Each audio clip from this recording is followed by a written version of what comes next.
Hi everyone, welcome back to my channel. My name is Haze. I'm an artist and speed painter from Malaysia, and today we are reviewing the Mossery Sketchbook. The Mossery Sketchbook is a ring-bound sketchbook that ships worldwide, and it has one of the best packaging I've ever seen.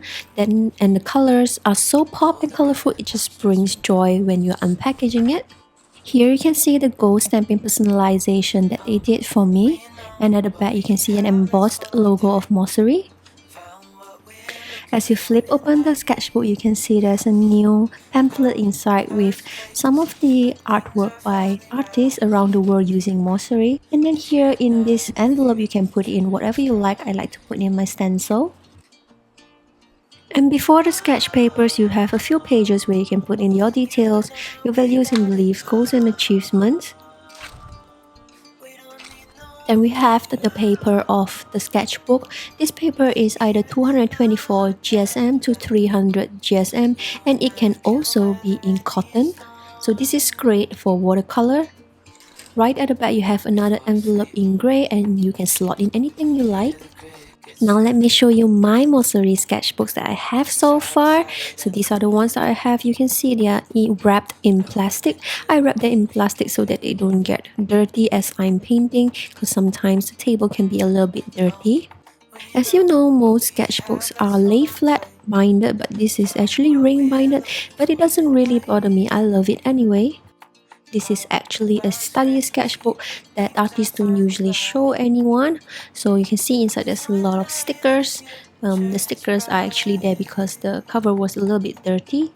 And then actually the back was wrapped in plastic to avoid all the ribbons that's coming out of the sketchbook.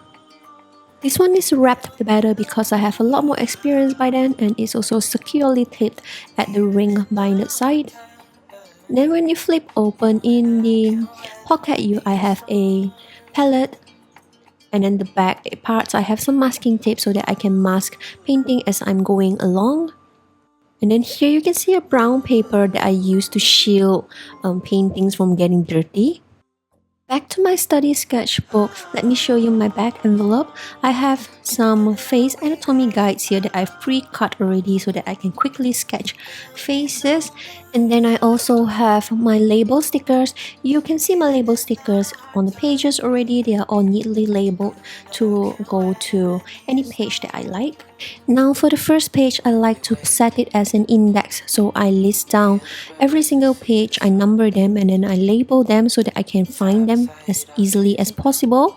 I also have some notes in the subsequent pages, and then a calendar of my goals this entire year. Then additional notes and goals and things I want to improve. The first few pages are always the most difficult because we do not know the goal and the objective of the sketchbook yet. If you like to sketch in pencil, remember to varnish your drawings so that they do not smudge on the other side of the paper. Here I've varnished my paper with polyurethane varnish, and it's really durable. At this point in time, I realized I want this to be my study sketchbook that will be really private. Of course, now that I'm posting it on YouTube, that goes out of the window. So these are all the studies that I've made from illustrations and inspirations I found on the internet.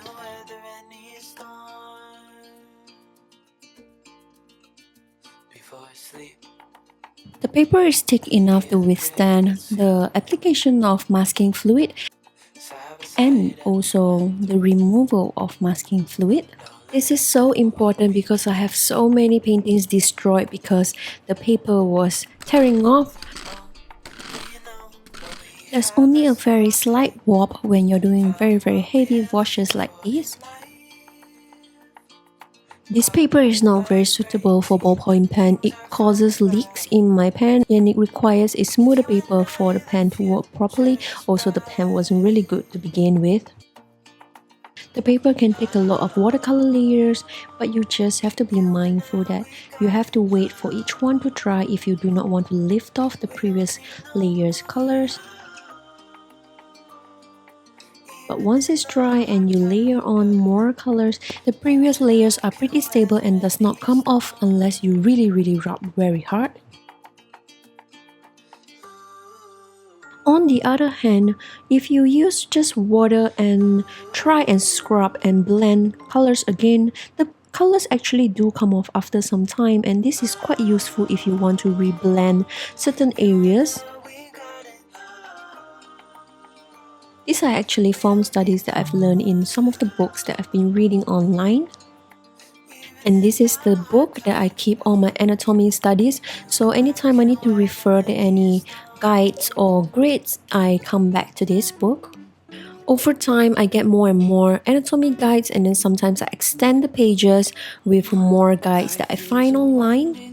The flip-throughs are actually shadow zones that I've been studying over the forms of a human anatomy.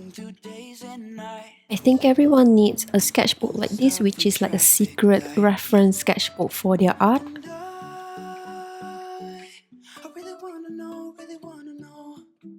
You can also apply dry over dry techniques, like once the layers are dry, you can do line work or additional details on top of it with pretty dry colors. And this can give a very sharp edge as you are painting. You can also use this method to layer in gouache opaque layers like this. Sometimes I find different education material for the same body parts, and I like to have both references in this sketchbook. Now in these next few pages, you can really see the beauty of this paper when it comes to all the watercolor drawings. I also keep my studies on drapery in this same book, so it's really easy if I need references for figure and drapery at the same time.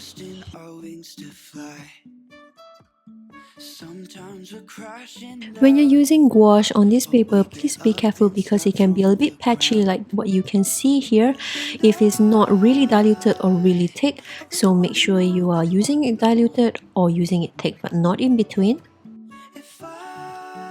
This is especially helpful when you're trying to put on white highlights, so you have to try and find the proper consistency of the paint or you'll just be in for a very rough time.